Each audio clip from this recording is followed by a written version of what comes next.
5, 4, 3, 2, 1. Good morning. This is Wayne Cymbaluk from the Stearns County Soil Water Conservation District with your conservation report. In Minnesota, we have 3 state agencies that are on the lookout for water pollution. The Minnesota Pollution Control Agency focuses on pollutants in our surface waters, which is our lakes, wetlands, and streams. The Department of Agriculture, which is focused on pesticides and groundwater, and the Minnesota Department of Health, which is focused on drinking water, which comes from both surface and groundwaters. One of the sources of water pollution that is getting more attention lately is chloride. Chloride pollution is salt that gets into our water resources. Chloride is naturally found at low levels in the environment already. In Minnesota, chloride reaches our lakes, rivers, and groundwater mainly in 2 ways. The first is through de-icing salt or road salt. When snow and ice melts, the salt we spread on icy roads, parking lots, and sidewalks flow into our storm drains and our lakes, streams, and wetlands and groundwater. An estimated 365,000 tons of road salt is applied in just the Twin Cities metro area each year alone. A study by the University of Minnesota found that about 78% of the salt applied in the Twin Cities for winter maintenance is either transported to groundwater or remains in the local lakes and wetlands. In the Twin Cities and other communities across Minnesota, local partners are addressing this problem by using sand and other strategies to keep winter roads safe while using less salt as a de-icer. The second method is through water softener salt use. People soften their water to make their water heaters operate more efficiently, prevent hard water spots on dishes, and make soaps lather more.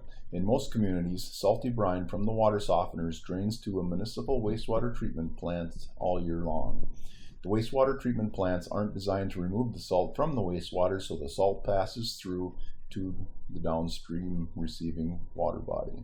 Other sources of salt can be through the application of fertilizers, manures, and dust suppressants. So why the big deal? Here are some of the problems with too much chloride.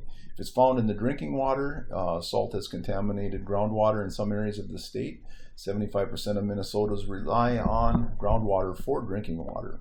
Excess salt could affect the taste and the healthfulness of drinking water.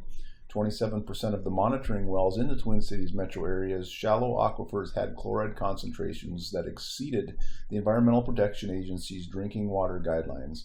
30% of Twin Cities wells had chloride concentrations that exceeded the water quality standard. Even though most of the statistics are for the Twin Cities area, it is because they are monitoring for it, in which a large part of Minnesota is not.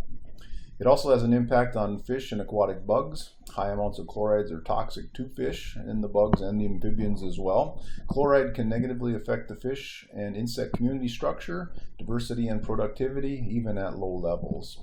Road salt splash can kill plants and trees along the roadside. Plants that take up the salty water through their roots can also suffer. Once it is in the water, it can harm aquatic vegetation and can change the plant community structure.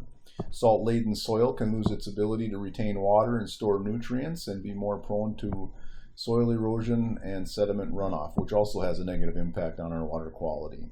Salt can also sicken pets that consume it when they lick it off their paws or they drink the salty snow melt and runoff. It also can irritate their paw pads as well. It has an impact on wildlife. Some birds like finches and house sparrows can die from ingesting de-icing salt.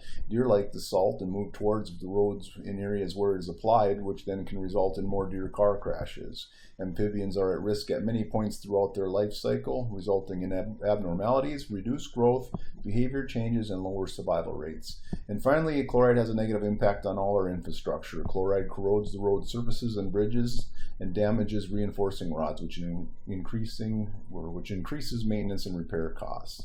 Chloride is very persistent in the environment. Once chloride is in the water, the only known technology for its removal is through reverse osmosis through massive filtration plants, which is not economically feasible in most areas. This means that the chloride will continue to accumulate in the environment over time. One thing you can do if you've not done so lately is to please check your water softener settings and make sure you are maximizing the effectiveness of the salt you use. And if your softener is timer-based, consider upgrading it to an on-demand softener. It only takes a teaspoon of salt to permanently pollute 5 gallons of water.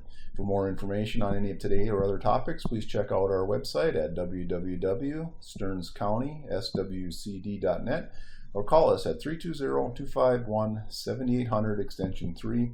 Also, please like us on Facebook. This has been Wayne Cymbaluk with your Conservation Report.